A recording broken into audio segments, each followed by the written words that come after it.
What is the creature that walks on 4 legs in the morning, 2 legs at noon, and 3 in the evening? This is the riddle of the Sphinx, a creature with a human head, lion body, and eagle wings. It is the guardian of the ancient city of Thebes and kills those who cannot solve the riddle. The answer to the riddle is human. Because in infancy, humans crawl on all 4s using the hands as feet. They walk on 2 legs in adulthood and use a cane to walk and become 3-legged when they are old. The riddle not only reports the flow of time in the direction of death, but also points to the multi-layered union of different time forms. 60 years of a human may correspond to the noon of the Sphinx, and it is this conception of relativity that perhaps made Oedipus solve the riddle. This desert landscape by Jean-Léon Gérôme is also known as Oedipus, but the man standing before the great Sphinx of Giza is Napoleon Bonaparte, not Oedipus.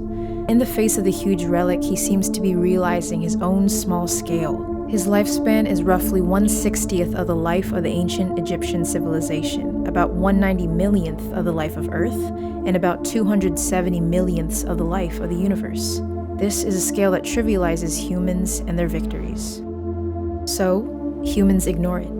They keep their tiny hours running their tiny interests, but this process is so ambitious that it manages to affect a much larger operation than itself. Humans can speed up the clock of the world and shorten its lifespan. For centuries, the world has been measured inch by inch, with every new object and concept that is accessible. But with industrialization, it's entered a brand new digitization phase. Length units have been divided into time units so that various speed units could be produced. For the flow of production, time has been monitored with great care and has been calibrated unit by unit on a global scale. The productivity-oriented method of organization has spread from mass production areas to everywhere, and daily life has been divided into parts where duration, steps, resources, and movements are determined. The saying time is money is true. Time has an exchange value. Moreover, there are various methods of bending time.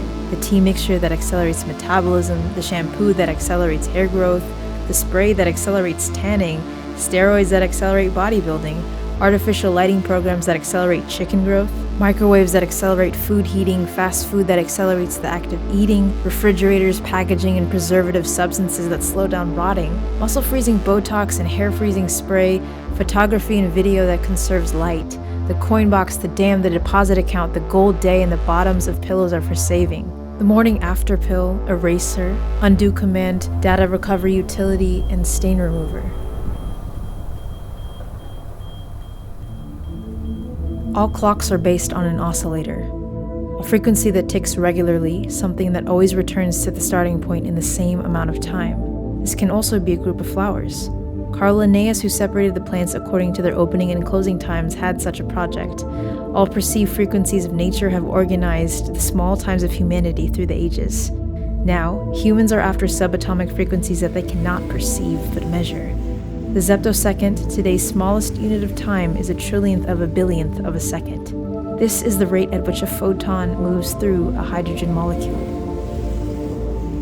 We are expanding into the subatomic and to outer space with a relentless speed and appetite. So are we really moving forward?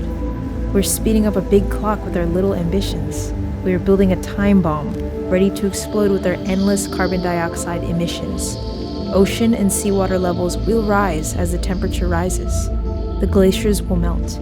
Drought, fires, floods, and extreme weather events will become frequent and severe. Coastal habitats will disappear and some living ecosystems will become extinct. We will face the immigration and poverty even harder. The climate crisis is not a mythological creature, but a reality we are experiencing. If we do not transform our infrastructure, we will soon run out of our time in the world. Our little clock will stop, but the big clock will continue to run.